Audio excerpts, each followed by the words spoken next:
고니고니의 책 읽어주는 여자.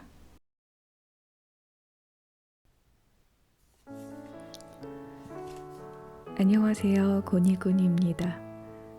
오늘 제가 여러분에게 읽어드릴 책은 인간의 마음을 이해하는 수업이라는 심리학 도서입니다.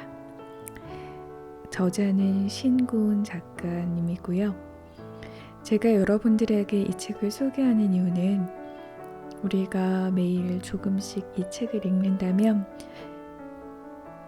내일 만나는 사람들을 조금 더 이해할 수 있는 마음이 생길 것 같아서 이 책을 여러분에게 추천합니다. 들어보시죠.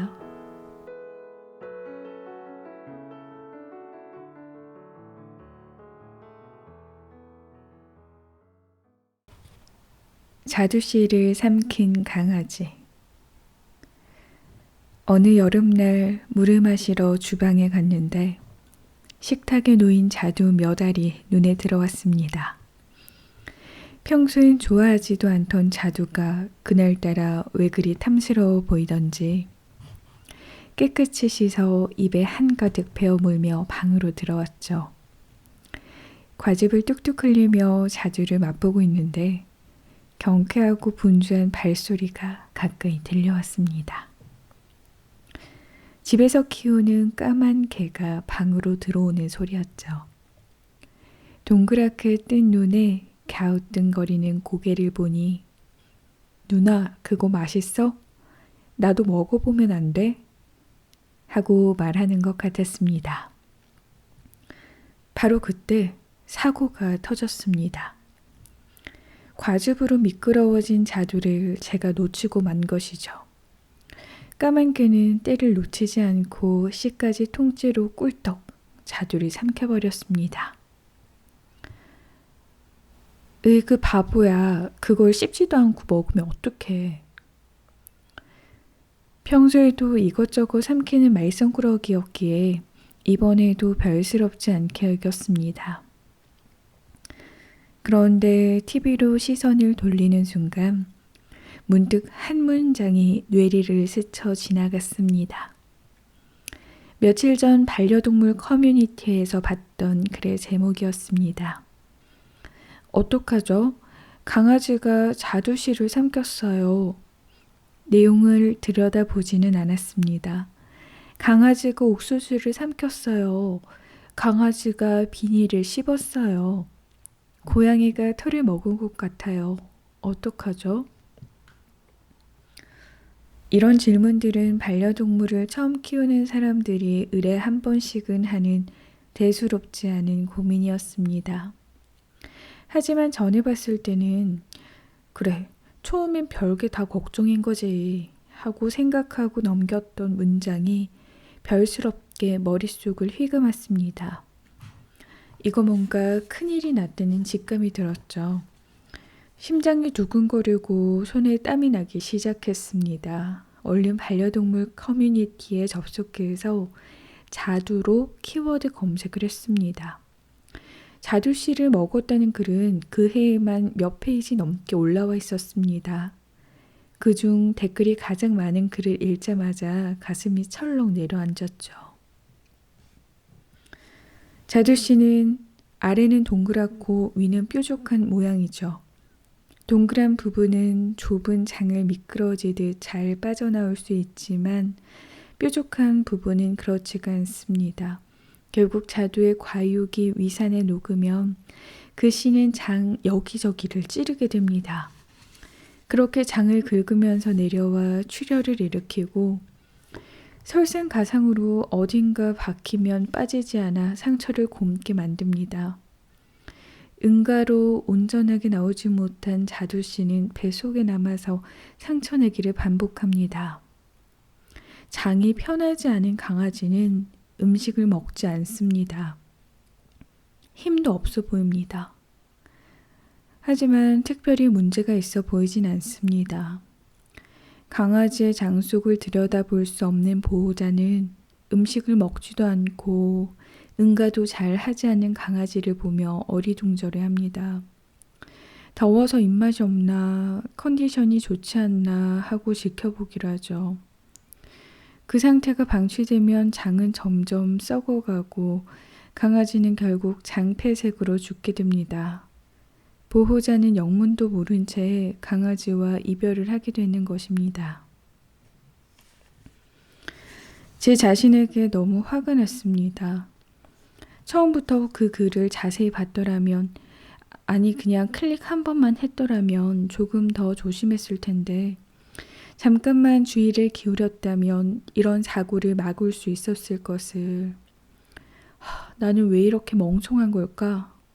자책을 하며 까만 개를 동물병원에 데려갔고, 우여곡절 끝에 저의 작고 사랑스러운 반려견은 자두씨를 몸 밖으로 완전히 배출할 수 있었습니다. 심리학 책을 시작하면서 이게 무슨 개소리냐고요?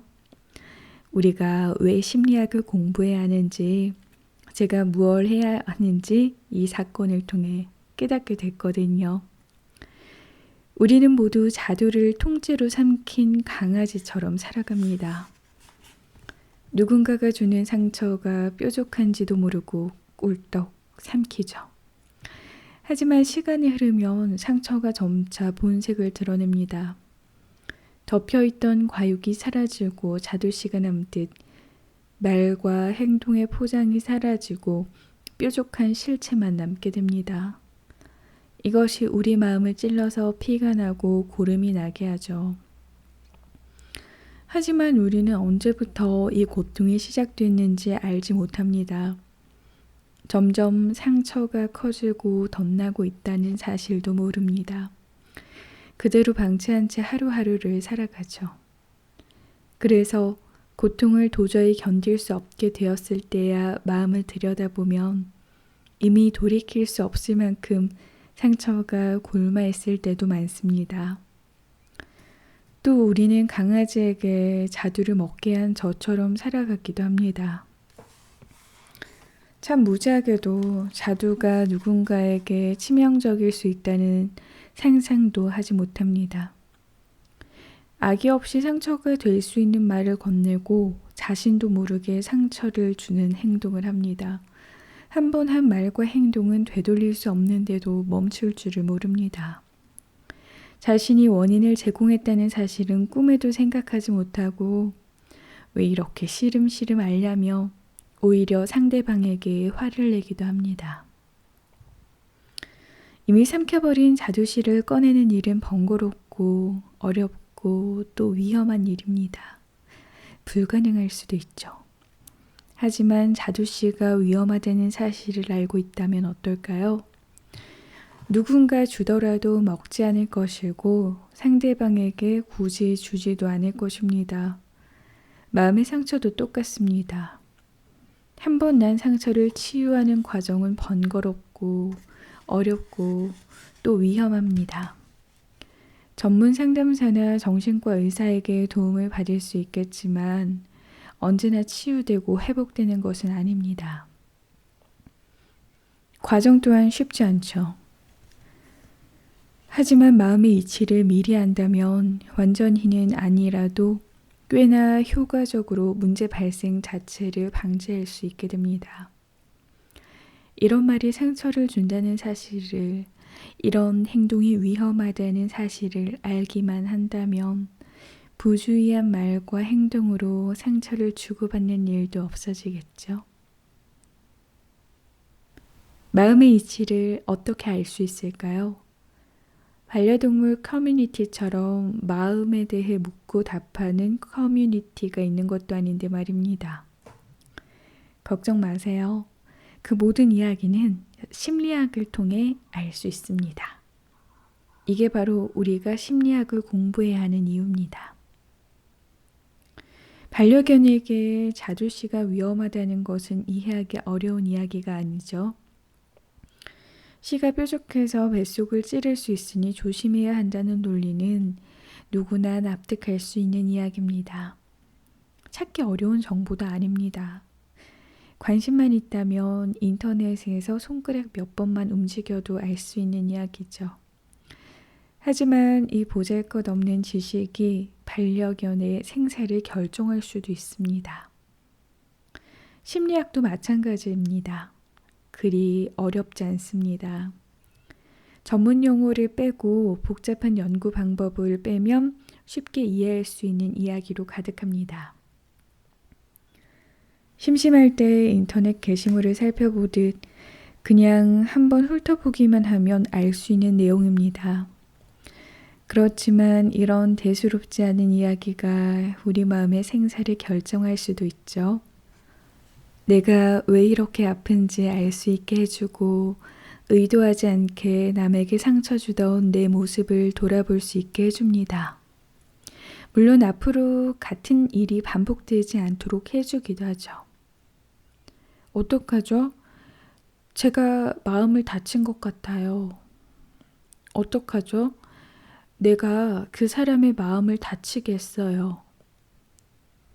저는 이런 마음의 자두씨에 대한 고민과 질문에 응답하는 심리학 이야기를 쓰고 싶었습니다. 하나도 어렵지 않아서 조금만 관심을 가지면 알 수 있지만 몰랐을 때 결과가 치명적일 수도 있는 심리학 이야기를 담고자 했습니다. 이제부터 우리가 살면서 한 번쯤 겪어본 그리고 앞으로 겪게 될 경험을 심리학이라는 렌즈를 통해 풀어보려고 합니다. 제 이야기, 주변 사람들의 이야기, 소설 속 이야기, TV 속 이야기에서 당신의 이야기도 찾을 수 있을 것입니다. 당신이 알게 모르게 건넸던 자두씨는 무엇인가요? 당신을 아프게 하는 마음속 자두씨는 무엇일까요? 이 책을 덮을 때쯤 당신이 답을 내릴 수 있을 거라 기대합니다. 내 속에 내가 너무도 많아서. 그는 자신이 침대에서 메리앤에게 사랑한다 말하던 모습을 계속 떠올렸다. 사랑해. 마치 자신이 끔찍한 범죄를 저지르는 모습을 CCTV 화면으로 지켜보는 것처럼 등골이 오싹했다. 곧 그녀가 책가방을 챙겨 슬며시 미소를 지으며 아무것도 모르는 채로 학교에 올 터였다. 너는 착한 사람이고 모두가 너를 좋아해. 그는 고통스러울 만큼 깊이 숨을 들어 마셨다가 토해냈다. 셀리 루니, Normal People. 셀리 루니의 장편소설 Normal People에는 결코 평범하지 않은 두 남녀가 등장합니다. 가족의 학대와 방임으로 마음속 깊은 곳에 상처를 입고 살아가는 메리앤과 그의 소울메이트 코넬이 그들이죠. 메리앤은 학교에서 친구들에게 미움을 받습니다. 이상한 소문의 주인공이 되어 따돌림을 당하죠. 코넬은 메리앤의 집에서 일하는 가정부의 아들로 둘은 같은 학교를 다니고 있습니다. 그는 모든 아이들이 좋아해서 인기가 많지만 가난한 미혼모의 아들이죠. 두 사람은 이중적인 관계를 가지고 있습니다. 코넬과 메리앤은 학교에서는 서로 아는 체를 하지 않습니다. 하지만 집에서는 누구보다 끈끈한 관계입니다. 친구 사이라고 하면서도 육체적 관계를 가지며 서로를 탐닉하죠. 그 과정에서 코넬은 끊임없이 갈등합니다. 사랑하는 메리앤을 학교에서 보듬어 주지 못하는 자신이 혐오스럽지만 친구들 앞에서 그녀와 가까운 사이라는 사실을 밝히는 것은 두렵습니다. 착한 사람으로 보이고 싶기도 하고 인기 많은 학생으로 남고 싶기도 합니다. 코넬은 자신의 내면에 이기적이고 성적인 욕망이 숨겨져 있다는 것을 인정하지 않을 수 없죠. 이렇게 앞뒤가 다른 위선자처럼 보이기도 하고 음흉한 변태 같기도 한 이들의 관계를 이야기하면서 왜 작가는 소설의 제목을 Normal People, 즉 평범한 사람들이라고 했을까요? 어쩌면 우리 모두에게 그런 모습이 있다는 말을 하려는 것은 아닐까요? 고객에게 치이고 상사에게 혼나서 유난히 힘겨웠던 어느 날, 저는 지친 몸을 이끌고 집으로 향하고 있었습니다. 만원버스에 몸을 우겨넣고 손잡이에 매달린 채 버티고 있었죠. 그런데 이게 웬일? 바로 제 앞에 앉아있던 사람이 배를 누르는 것이었죠. 이건 하늘이 준 선물이라는 생각으로 그 사람이 내리기만을 기다렸습니다. 그리고 그의 엉덩이가 의자에서 떨어지는 순간 미끄러지듯 자리를 차지했죠. 눈을 감고 창에 머리를 기대 한숨 돌리려던 그때였습니다. 정류장에 선 버스 안으로 할머니 한 분이 지팡이를 짚고 천천히 올라오셨죠. 앞쪽에 경로석 있어요. 제발 제 앞으로 오지 말아주세요. 하지만 제 간절한 마음에도 할머니는 천천히 제 쪽으로 다가왔습니다.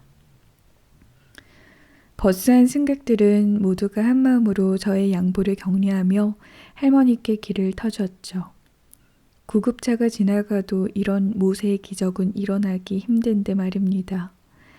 그 짧은 순간 저는 고민에 빠졌습니다. 자는 척할까? 우리는 살면서 많은 갈등 상황에 놓입니다. 옳은 것이 무엇인지 명확히 알고 싶지만 하고 싶지 않은 일들이 있습니다. 횡단보도가 딱 한 쪽만 없는 사거리에서 3번의 신호를 기다려 길을 건널 것인가, 무단 횡단을 할 것인가 고민하게 되죠. 다 먹어가는 테이크아웃 커피잔을 집까지 들고 갈 것인가, 길거리에 살포시 두고 갈 것인가를 두고도 갈등합니다. 5분만 더 자면 지각인데 침대를 박차고 일어날 것인가, 오늘 수업을 땡땡이 칠 것인가, 식당에서 나온 뒤에 음료수값 계산이 안 되었음을 알게 됐다면 그냥 갈 것인가, 돌아서서 돈을 더 낼 것인가. 이런 것들은 모두 우리를 고민하고 갈등하게 합니다. 옳은 답을 아는데 선택하지 못하는 이유는 무엇일까요? 그 이유는 내 속에 내가 너무 많아서입니다. 시인과 촌장의 노래 가시나무는 이런 가사로 시작합니다. 내 속에 내가 너무도 많아 당신의 쉴 곳 없네. 내 속에 내가 너무 많다니. 다중인격도 아니고 가사가 특이하고도 특이하다고 생각할지도 모릅니다. 하지만 우리도 노래 속 주인공과 마찬가지입니다. 우리 속에 우리가 너무나 많습니다. 아니, 그렇게 많지 않더라도 적어도 3명의 내가 존재하죠. 정신분석학자 지그문트 프로이트에 따르면 그렇습니다. 그는 우리 안에 원초와 초자 그리고 자아가 있다고 했죠. 원초아는 태어날 때부터 나를 지배하는 성격입니다. 이름에 걸맞게 원초적이고 본능적이고 이기적인 거죠. 갓 태어난 아기의 성격은 원초아가 지배적입니다. 덕분에 자고 싶으면 자고, 싸고 싶으면 싸고, 짜증나면 소리 지르고, 먹고 싶으면 젖달라고 울부짖습니다. 아기가 천사처럼 착하고 순수하다고 말하는 사람들은 사실 아기의 실체를 잘 모르는 것입니다. 딱 하룻밤만 같이 지내보면 생각이 바뀔 거라 장담할 수 있습니다. 사실 아기는 작은 악마와도 같죠. 물론 아주 소중하고 사랑스러운 악마지만요. 무럭무럭 자라나서 자기 손을 스스로 쓰게 되면 아기는 이제 이래저래 사고를 치기 시작하죠. 이쯤 새로 취미를 개발하게 되는데 그건 바로 음식 집어던지기입니다. 엄마가 열심히 차려놓은 밥을 손으로 집어서 바닥에 퍽 던지죠. 그러고선 깨르르 웃습니다. 처음엔 엄마도 같이 웃죠. 너 자꾸 안 먹고 던져? 혼나는 건지 같이 노는 건지 구분이 되지 않으니 꼬마 악마는 더 신나게 음식을 집어던집니다. 머리는 밥풀로 범벅이 되고 바닥은 반찬으로 난리가 납니다. 엄마는 더 이상 참을 수 없습니다. 누가 이랬어? 자꾸 장난칠 거면 먹지 마. 그러고는 밥그릇을 눈앞에서 치워버립니다. 처음 보는 엄마의 반응에 아기는 깜짝 놀랍니다. 이런 건 하면 안 되는 행동이라는 걸 깨닫게 되죠. 이런 일이 하나둘 늘어가면서 아기는 옳고 그름에 대해 배우게 됩니다. 세상이 인정해주는 좋은 행동과 용인하지 않는 나쁜 행동을 하나하나 습득해가면서 좋은 사람이 되고자 하는 성격을 발달시키기 시작합니다. 이 성격을 초자라고 하죠. 초자가 발달해도 원초아는 사라지지 않습니다. 마음이라는 방 안에는 두 명의 내가 함께 살게 되는 것입니다. 원초아와 초자아는 궁합이 잘 맞지 않는 룸메이트가 됩니다. 원초아가 쾌락을 추구하면 초자아는 이상을 추구합니다. 원초아는 내 즐거움을 우선으로 생각하지만 초자아는 타인의 시선을 더 중요하게 생각하죠. 원초아는 지금 당장을 외치지만 초자아는 한 번 더 참아보라고 합니다. 원초아는 내가 이겨야 한다고 우기지만 초자아는 양보하라고 이야기합니다. 그러니 둘은 항상 티격태격 싸울 수밖에 없죠. 원초아와 초자아가 본격적으로 갈등하는 시기는 청소년기입니다. 이때가 질풍노도의 시기라고 불리는 건 마음이 두 성격의 전쟁터로 돌변하기 때문입니다. 이 시기에는 엄마와의 싸움이 잦아집니다. 공부하라는 잔소리에 짜증이 납니다.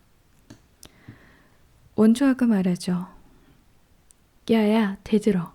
엄마가 뭔데 맨날 이래라 저래라 하냐? 그 목소리에 귀 기울인 아이는 버럭 화를 냅니다. 공부 소리 좀 그만하라고. 지겨워. 발을 구르며 방으로 들어오는데 그 순간 바람이 붑니다. 문이 의도했던 것보다 세게 닫힙니다. 쾅! 이때 초자아가 이야기합니다. 엄마 속상하겠다. 문 닫히는 소리에 엄마가 상처받았을 거야. 초자아의 목소리를 들은 아이는 죄책감이 생깁니다. 엄마가 차려준 밥, 엄마가 다려준 옷, 엄마의 다정한 손길과 눈길이 주마등처럼 스쳐갑니다. 왜 그랬을까? 나는 왜 이것밖에 안 될까? 엄마에게 사과해야겠다고 마음먹는 그 순간 엄마가 문을 벌컥 열고 들어옵니다. 너 누가 버릇없이 문을 그렇게 닫으래? 그 소리를 듣자 원초아가 또 한마디 합니다. 네가 닫았냐? 완전 어이없네. 참지마 참지마. 아이는 다시 화를 냅니다. 내가 닫은 거 아니라고. 그리고 내 방에 이렇게 맘대로 들어오지 말랬잖아. 엄마가 뭔데? 당황한 엄마는 말문이 막혀 방문을 닫고 나갑니다. 엄마의 뒷모습을 보고 다시 초자아가 등장합니다. 엄마 상처받았나 봐. 어떡해? 아이는 갑자기 눈물이 차오릅니다. 지금 이 순간 가장 슬픈 영화 속 주인공처럼 가슴이 미어집니다. 내가 왜 그랬을까 후회하며 말이죠. 이렇게 싸우다 하나의 성격이 주도권을 잡게 되면 그 성격이 그 사람을 지배하게 됩니다. 원초아가 주도적인 성격으로 자라나면 제멋대로인 어른이 되죠. 화가 나면 화를 내야 하고 분노 조절이 힘듭니다. 정확하게 말하면 분노 조절을 왜 해야 하는지 모르는 것이죠. 참을성 없고 욕심 많고 자기만 생각하니까요. 몸만 큰 아이처럼 본능에 충실합니다. 주위 사람은 피곤하지만 자기 자신은 편안하죠. 반면에 초자아가 주도적인 성격으로 자리나면 완벽주의적이고 이상을 쫓는 사람이 됩니다. 규칙을 잘 따르고 최선을 다해 노력하는 반듯한 어른이 되는 것이죠. 그런데 너무 반듯한 게 문제입니다. 이렇게 하면 사람들이 싫어하지 않을까? 이렇게 해야 칭찬을 받지 않을까? 남들에게 잘 보이고 싶고 좋은 사람으로 인정받고 싶은 마음이 너무 큽니다. 무리한 부탁도 거절하지 못하죠. 착한 아이처럼 보이지만 실은 착한 아이 콤플렉스에 걸렸을 뿐입니다. 원초아와 초자의 갈등에서 벗어날 수는 없는 것일까요? 다행히 우리 마음엔 또 다른 성격이 존재합니다. 바로 자아입니다. 자아는 원초아와 초자의 중재자입니다. 어느 한편에 서지 않고 둘의 이야기에 귀를 기울여주는 지혜로운 선생님이죠. 갈등하고 있는 둘 사이에 끼어들어 각자의 입장을 들어줍니다. 원초아가 바라는 것은 지금 생긴 욕구를 충족하고 싶다는 것 하나뿐입니다.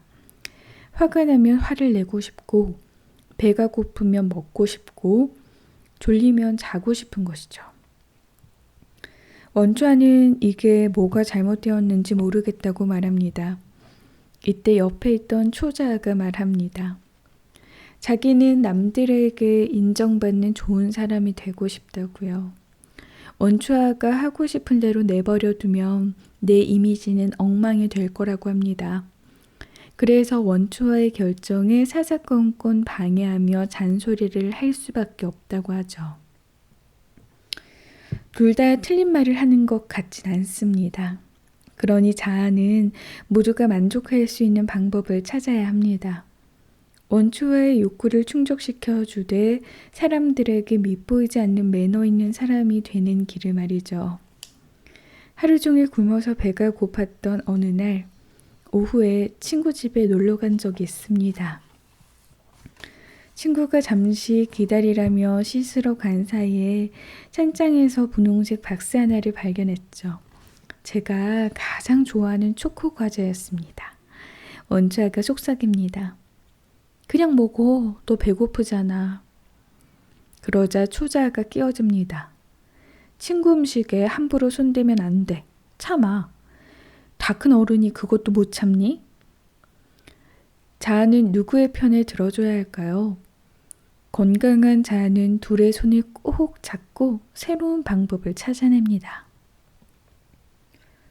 배고픔의 욕구는 충족시키면서 자존심을 지키는 방법을 말이죠. 방법은 생각보다 간단했습니다. 친구에게 허락을 구하면 되는 것이죠. 저는 친구에게 먹어도 좋다는 답을 받아 급한 허기를 채우고 이미지도 지킬 수 있었습니다. 자아의 활약으로 모두가 승리할 수 있었던 거죠. 원초아는 누가 봐도 나쁜 성격처럼 보입니다. 또 초자아는 누가 봐도 좋은 성격처럼 보이죠. 하지만 좋고 나쁜 성격은 없습니다. 모두 다 나의 일부인 거죠. 원초아의 욕구를 무조건 억압할 수는 없습니다. 욕구란 우리를 살게 하는 원동력이기도 하니까요. 그렇다고 초자아의 역할을 간과해서는 안 됩니다. 초자아는 더불어 사는 세상에서 살기 위해 꼭 필요한 성격이거든요. 원초아와 초자아가 함께 살아갈 방법은 자아를 건강하게 발달시키는 것입니다. 처음엔 어렵지만 노력해 봐야겠죠. 욕구를 인정하되 매너 있게 행동하기. 우리도 배너 헐크가 될 때 나 자신도 진정한 행복을 느끼며 남들과도 조화를 이룰 수 있는 여유를 누리게 될 것입니다. 하지 말라니까 더 하고 싶네. 제가 어렸을 땐 개그맨 이홍렬 씨가 진행하던 코미디 쇼가 있었습니다. 콧구멍이 크기로 유명했던 그는 50원짜리, 100원짜리, 500원짜리 동전을 차례로 콧구멍에 넣어가면서 사람들을 웃겼습니다. 하지만 화면 밑에는 이런 문구가 나왔죠. 절대 따라하지 마세요. 하루는 잠을 청하려고 침대에 누웠는데 갑자기 그 장면이 떠올랐습니다. 그리고 계속 맴도는 그 말. 절대 따라하지 마세요. 생각할수록 해보고 싶은 겁니다. 불을 켜고 콧구멍에 넣을 만한 것이 뭐가 있을까 찾았습니다. 두리번거리다가 끊어진 진주 팔찌를 발견했죠. 콧구멍보다 약간 작고 동그란 가짜 진주알은 무리 없이 콧구멍에 들어갈 것 같았습니다. 설레는 마음으로 진주알을 콧구멍 속에 넣던 저는 긴장한 나머지 숨을 강하게 들이마셨습니다. 호흡이 얼마나 강력했던지 진주알은 순식간에 콧구멍 깊은 곳으로 쏙 들어가 버렸습니다. 급하게 먹던 음식이 코로 넘어갈 때 느껴지는 끔찍한 고통이 이어졌습니다. 엄마한테 말하면 혼날 것이 뻔하고 그냥 있기엔 너무 겁나고 아팠죠. 이러지도 저러지도 못한 채 숨죽여 흐느꼈습니다. 한참을 울어 눈물과 콧물로 엉망이 됐을 때 코를 팽 하고 풀었더니 코에서 진주알이 튀어나왔습니다. 이후 저는 진주알이 코로 넘어가는 악몽을 몇 번이나 꾸었답니다. 하지 말라면 안 하면 그만인데 참 하고 싶죠. 도대체 왜 그럴까요? 조금만 기다려봐. 인사나 충무 쪽에 티오가 나면 개나 씨를 1순위로 추천해 줄게. 그런데 그런 일은 없었지. 나중에 사표 쓴다고 하니까 팀장이 따로 불러서 고기를 사주더라. 삼겹살이랑 항정살. 나에게 2달만 버티라고 했던 것 같아. 자기 아랫사람이 별 이유 없이 퇴사하면 인사고과 평가가 낮아지잖아. 그래서 평가 지나갈 때까지만 버텨달라고 했던 것 같아. 지금 생각해보면 더 버틸 수도 있었을 것 같은데 그때는 왜 이래? 넌 내가 말하는 거 하나도 안 들어주고 그렇게 생각했지. 그래서 매몰차게 싫은데요. 이러고 그만뒀어. 이제 와서 생각해보니 2-3달 더 다닐 걸 그랬나 싶기도 하다. 그 사람한테는 나름 중요한 문제였을 텐데. 장강명 작가의 장편소설 한국이 싫어서의 한 장면입니다. 주인공 개나는 직장에서 자기가 속한 부서가 마음에 들지 않습니다. 부서를 옮겨달라고 몇 번이나 요청하지만 그 요청은 수락이 되지 않았죠. 그래서 결국 직장을 그만두기로 결심합니다. 하는 일이 엄청 힘든 것도 아니고 당장 그만두지 않으면 안 되는 것도 아닙니다. 그저 그만두긴 해야겠다는 생각이 들 정도였죠.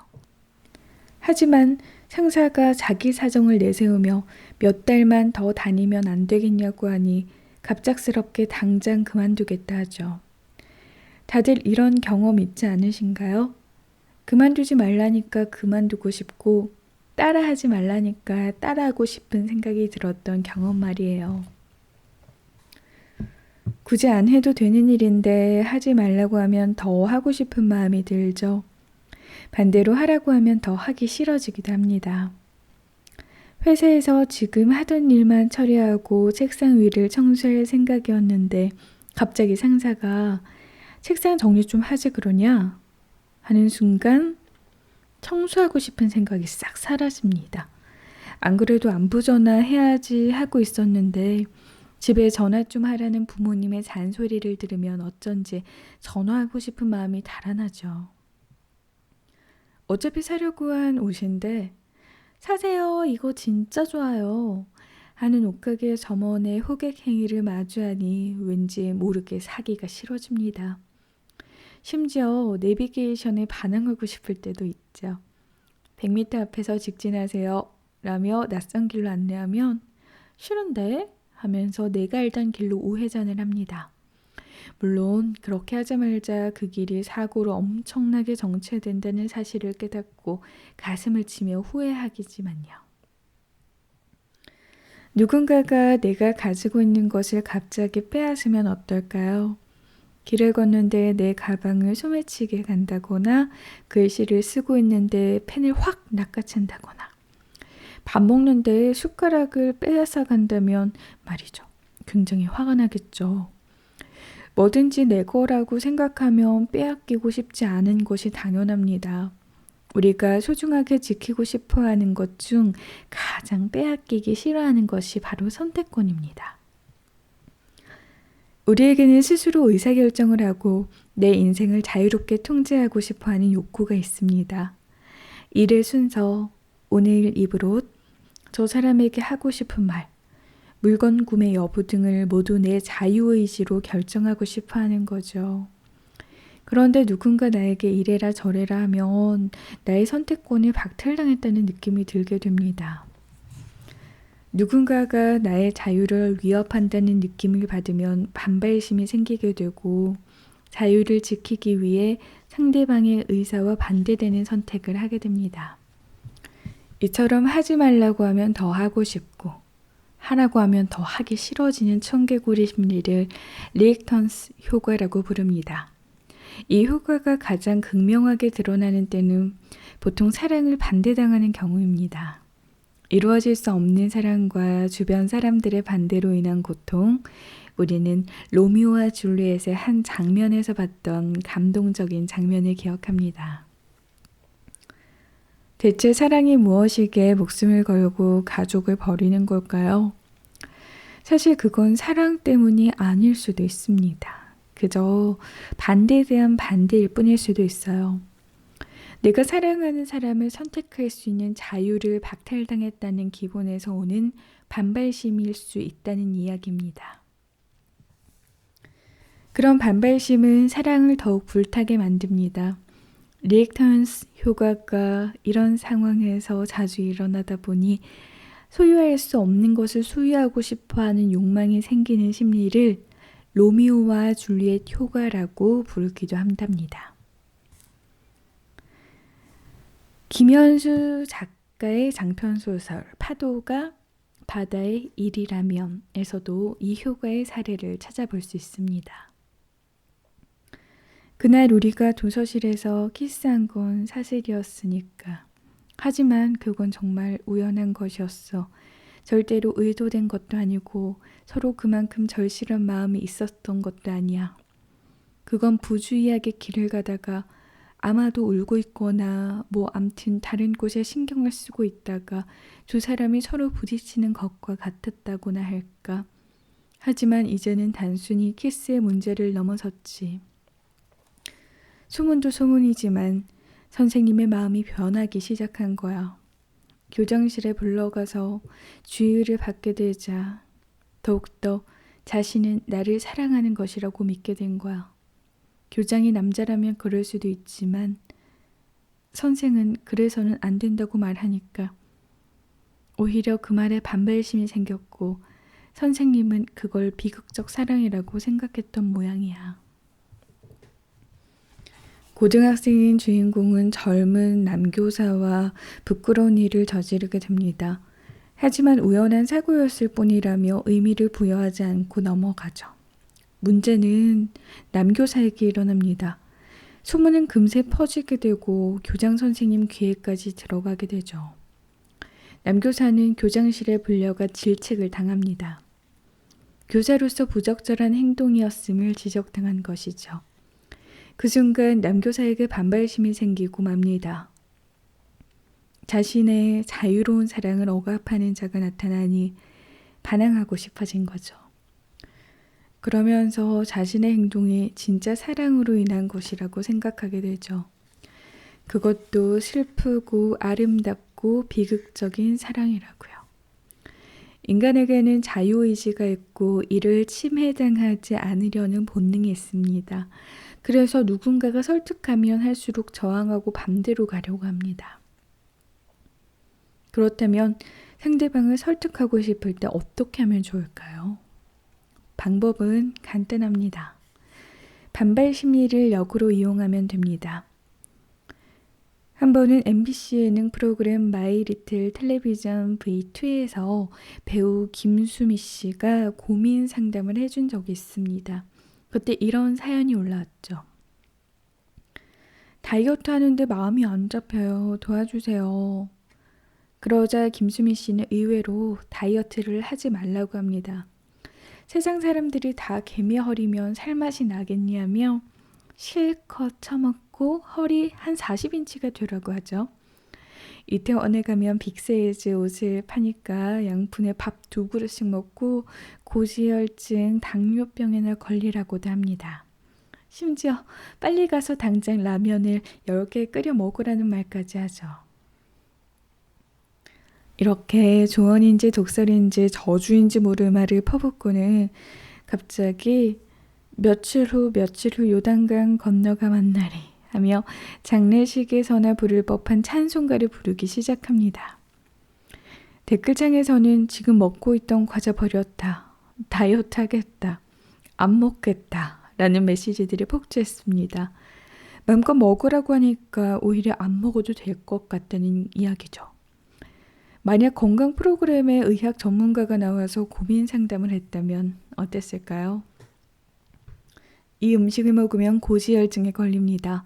비만은 만병의 근원입니다. 라며 권위 있게 말했다면 말이죠. 누가 몰라서 다이어트 하나? 그렇게 먹고 100살까지 사느니 맛있는 거 먹고 일찍 죽겠다라고 빈정대지 않을까요? 연애를 반대하고 싶을 때는 마음껏 연애하라고 내버려 두세요. 반대하는 바로 그 이유로 알아서 헤어지기 마련이니까요. 어떤 사람은 빨리 깨닫고 어떤 사람은 뜨겁게 대인 후에 정신을 차립니다. 데이기 전에 도움을 주겠다는 생각은 버리세요. 어차피 자유를 박탈하면서 설득하는 것은 불가능한 일입니다. 오히려 사랑을 더 불타게 만들 뿐이죠. 이것은 연애뿐만 아니라 모든 선택의 기로에서 적용할 수 있는 이야기입니다. 내가 더 잘 알고 있더라도 내가 생각하는 그 방향이 더 옳다고 생각해도 그 사람의 인생은 그 사람의 선택으로 만들어지는 것입니다. 때로는 가시밭길이 될 수도 있지만 그것도 그들 스스로가 책임져야 하는 삶이죠. 조언은 받고자 하는 그 사람이 원할 때에만 영향력을 가질 뿐이니까요.